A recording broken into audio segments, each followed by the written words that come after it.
Well, y'all welcome back to John Maddox Outdoors. We're going to do another dock talk today.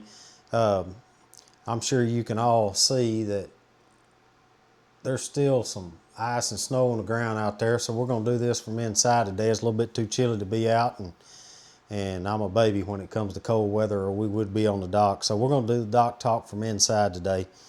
But one of the followers to the channel had asked me about the evolution of my fishing and my live scope setup, and I just want to go over some of this. I'm sure some of you have went through the same processes that I'm going through. I may just be a little late bloomer to it, but I'm sure most everyone on here has probably been through a variation of this before.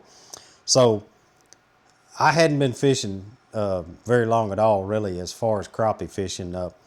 My son was deeply into baseball when he was younger, and I drag raced a lot before he got big in baseball, and I used to drag race instead of fish. So I mean, if you want to know anything about that, you can just Google John Maddox NHRA and read a little bit about that.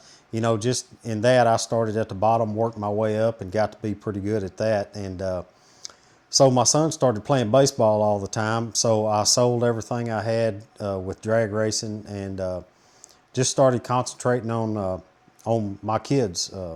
My son with baseball and school, my daughter with school.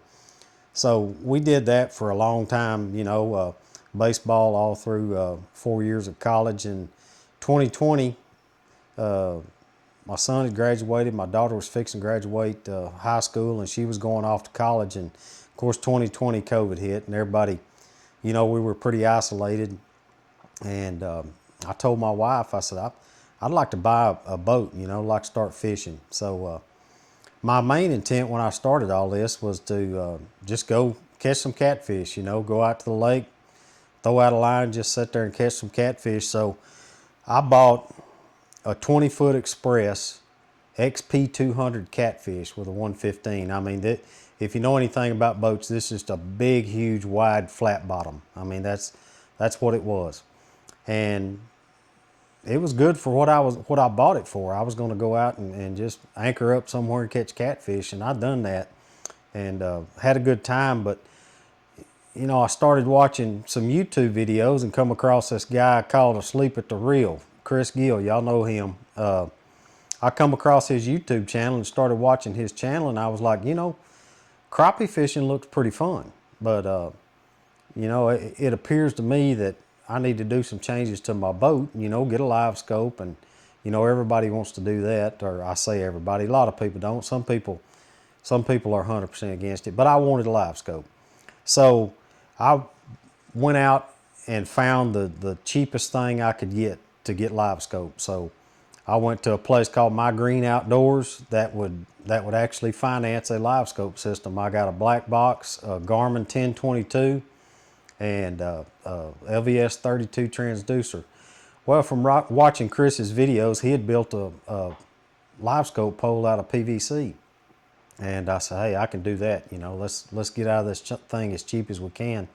So I basically copied Chris's design on his PVC live scope pole, and I built me one, and I went out and I started crappie fishing, trying to. Live scope is not easy. It really not. I mean, the first month I was ready to throw that thing in the lake because I had no idea what I was doing, had no idea what I was looking at. And then, finally one day I got set up over the right tree, right brush pile, and actually started catching some fish. So it felt a little better. And so everybody progresses in their fishing. Everybody wants to do something a little different, a little better. So I got rid of the PVC pole and I bought a Ultrex mount that mounts on your Ultrex, and it was made by Low Pro Rod Rack, and it mounted to the Ultrex. Your transducer went on the bottom of it, and then at the top it had a big long PVC hose with a twist handle. You could just twist this PVC hose, you could put it anywhere you wanted to in the boat, and you could just twist it and get on the fish that way. And I mean, that was a really good system. It was pretty much maintenance free. You just bolt it on and go. And every once in a while you'd hit a stump and knock the transducer out of whack or something. You'd have to fix that, but nothing big. And I fished with that for a long time. And I actually fished a couple tournaments that way, or I say a couple, one tournament that way with my big old Express and the low pro rod rack with a PV with a hydraulic hose for a handle.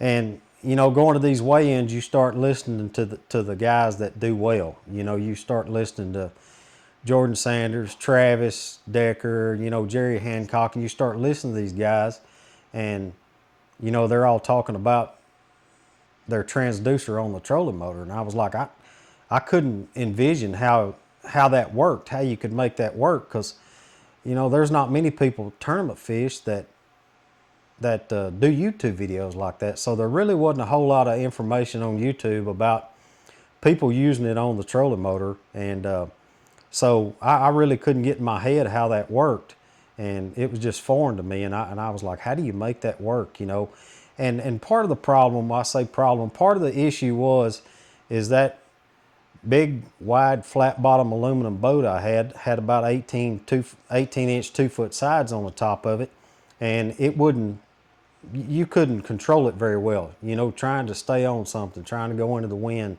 and any kind of wind or waves would just, I mean, it'd just blow you all over the place, and it wasn't very efficient to do that with.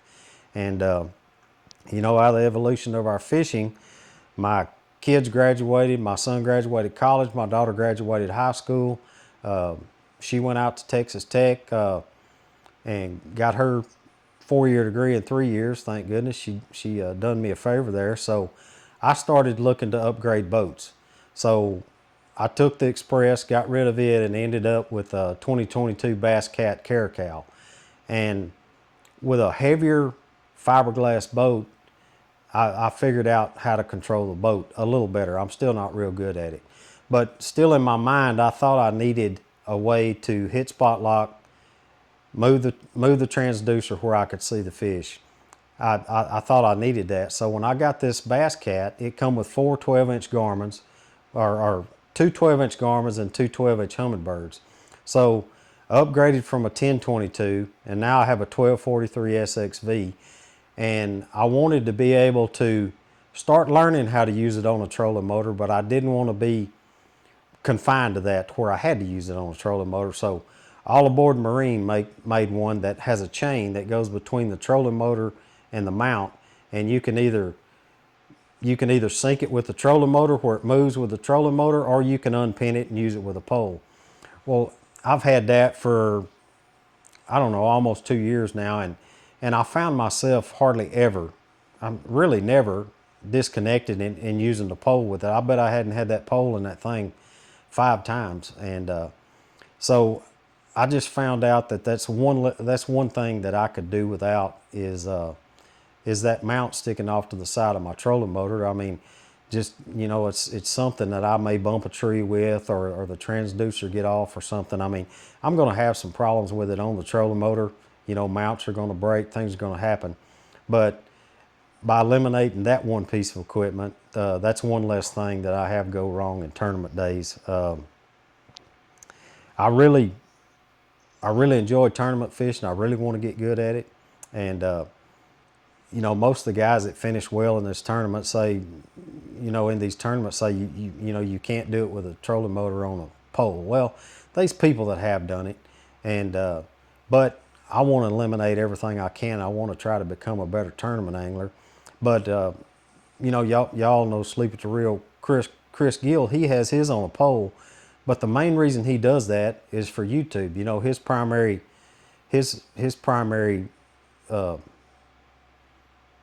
guess, goal in this is he puts his, he syncs his Garmin to Active Captain, and he can show you a really good picture on YouTube with him catching fish, and his screen don't always move. Well, I guess that may be why a lot of people that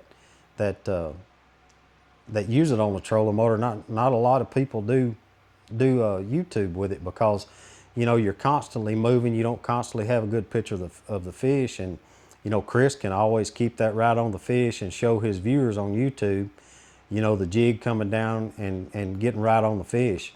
And, you know, he does a real good job with that, and that's why he keeps it on there. But I don't have Active Captain really hooked up to mine, so I'm not gonna really worry about that. But you know, that just goes to show the evolution of my fishing and my equipment. And here a few months ago, I upgraded to a 1643. I forgot to add that in there. I fished with Howard Pope and Mark Gatlin, a friend of mine. They both have 1643s, and it don't sound like much difference between a 12-inch and a 16-inch, but it is. It's a whole lot of difference. So I've upgraded to the 16. Thanks to Howard and Mark. It's y'all's fault that I had to go spend that money, because I fished in a boat with y'all and really enjoyed that 16-inch screen. So that was just a little evolution of my crappie fishing, and where I'm at now, you know, is I'm with a 1643. I got a LVS 34 on the shaft of the trolling motor, and I may still finish middle of the pack or lower of the pack in these tournaments, but I'm working towards getting better with the trolling motor, with boat control, and hope it all works out. So I appreciate y'all joining me. If you hadn't done so, please hit that like, subscribe. I'd certainly appreciate it. And maybe this weather will clear up and warm up a little bit, and we'll get back on the water. Thanks for watching. Have a great day.